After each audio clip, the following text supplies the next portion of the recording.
पूरा पावन धरा को नमन करते हुए मैं आप सबका हृदय से स्वागत करता हूं, अभिनंदन करता हूं। मंच पर उपस्थित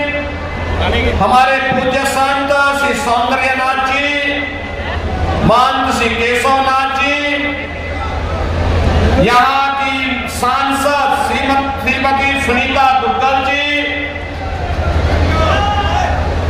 लोकसभा के हमारे प्रत्याशी श्री अशोक तंवर जी, राज्यसभा के माननीय सांसद श्री सुभाष बराला जी, लोकप्रिय विधायक और हमारे नाथ संप्रदाय के ही भक्त हैं श्री गोपाल जी, माननीय विधायक श्री दुड़ाराम जी, विधायक श्री लक्ष्मण नापा जी, जिलाध्यक्ष श्रीमती नताशा सिहाग जी, जिलाध्यक्ष फतेहाबाद श्री बलदेव कुराहा जी, पूर्व राज्यपाल श्री गणेशी लाल जी, लोकसभा संयोजक आदित्य चौटाला जी, हरियाणा सरकार के चेयरमैन श्री वेद प्रसाद जी, जगदीश चोपड़ा जी, मंच पर उपस्थित भारतीय जनता पार्टी के सभी हमारे पदाधिकारीगण और भारी संख्या में बाबा सिरसाईनाथ की पावन धरा को विकास और विरासत की भूमि के रूप में स्थापित करने के लिए यहाँ पर उपस्थित मेरे बहनों और भाइयों, आप सबका मैं हृदय से अभिनंदन करता हूँ, स्वागत करता हूँ। बहनों भाइयों, मैं बाबा गोरखनाथ की धरती से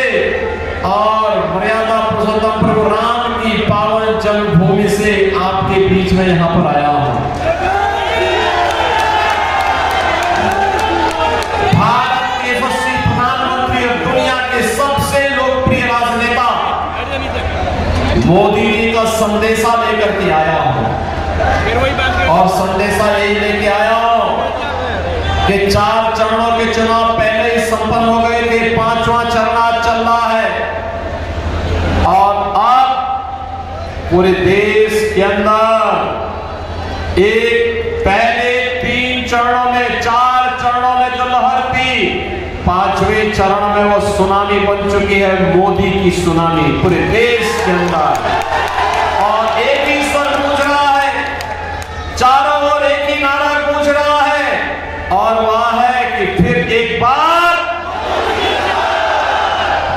फिर एक बार, तीसरी बार,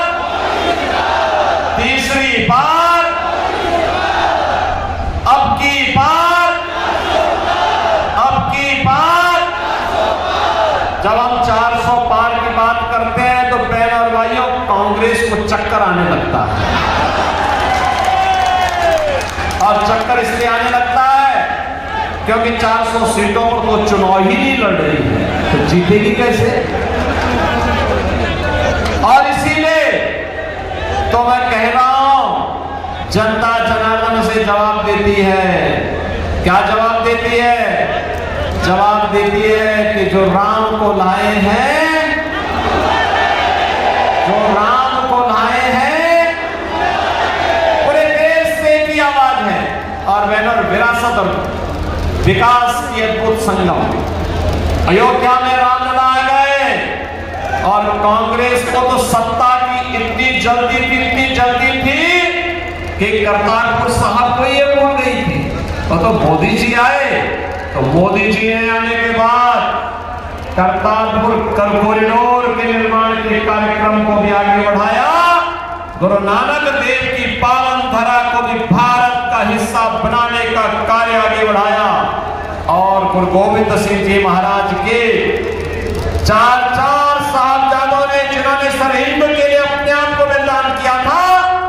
उनके नाम पर 26 दिसंबर की तिथि को वीर बाल दिवस के रूप में मनाने की घोषणा भी की है। इसलिए बहनों भाइयों, आज इसीलिए मैं आपको पास आया हूं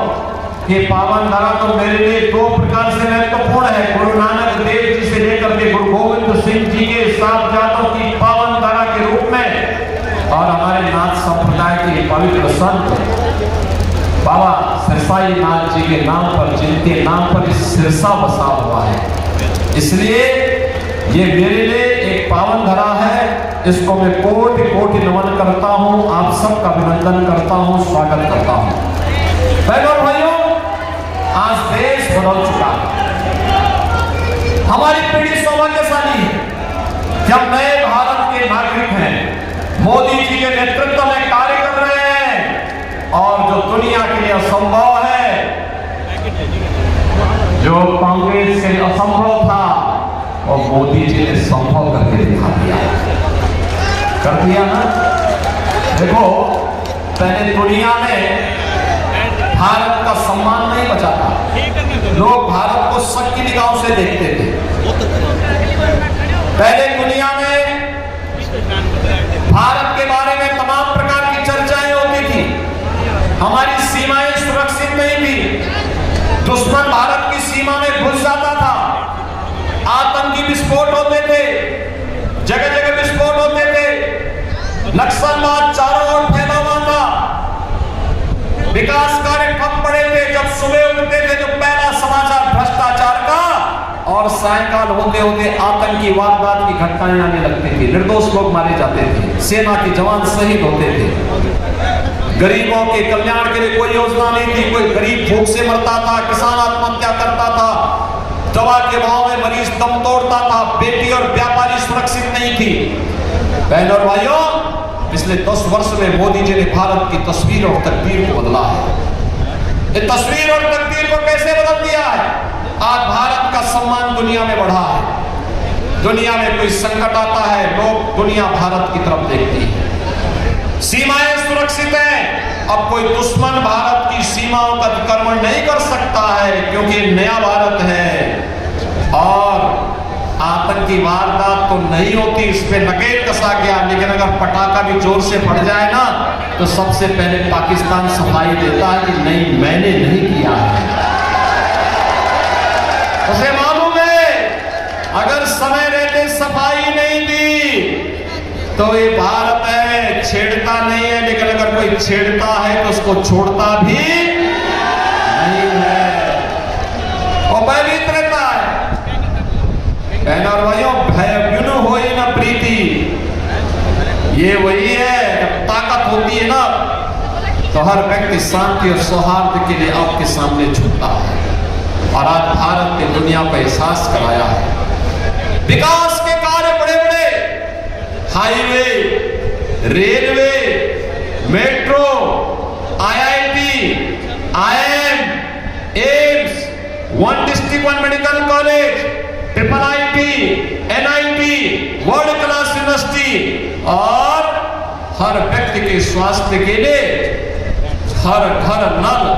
और नल में जल की योजना मोदी जी ने पूरे देश के अंदर लागू कर दी। देखो, कांग्रेस के लोग भूखों मरते थे, गरीबों को भूखों मारते थे, उनका रसीद राशन खा जाते थे, और बहनों भाइयों, भाजपा की सरकार में 80 करोड़ लोगों को फ्री में राशन मिल रहा है। मैं बोलना चाहता हूं, जो लोग पाकिस्तान का राग अलाप रहे हैं, उनको बोलो, 23 से 24 करोड़ की आबादी का पाकिस्तान भूखों मर रहा है, वहां की जनता सड़कों पर है, तोड़ फोड़ आगजनी हो रही है, 1 किलो गेहूं के लिए छीना झपटी हो रही है, और मोदी जी के नेतृत्व में भारत ने 10 वर्ष में 25 करोड़ लोगों को गरीबी रेखा से उभारने का काम किया है। 60 करोड़ लोगों को देश के अंदर 5 लाख रुपए का स्वास्थ्य बीमा का कवर मिल रहा है, 50 करोड़ गरीबों के जनधन अकाउंट खुल गए हैं, 12 करोड़ किसानों को किसान सम्मान निधि का लाभ, 12 करोड़ घरों में शौचालय का निर्माण, 10 करोड़ गरीबों को उज्ज्वला योजना का कनेक्शन, और 4 करोड़ गरीबों के मकान बन गए हैं। और मोदी जी ने घोषणा की है, तीसरी बार सरकार बनेगी,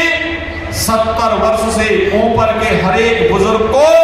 5 लाख रुपए हर वर्ष स्वास्थ्य के लिए उपलब्ध करवाएंगे। मोदी जी ने घोषणा की है,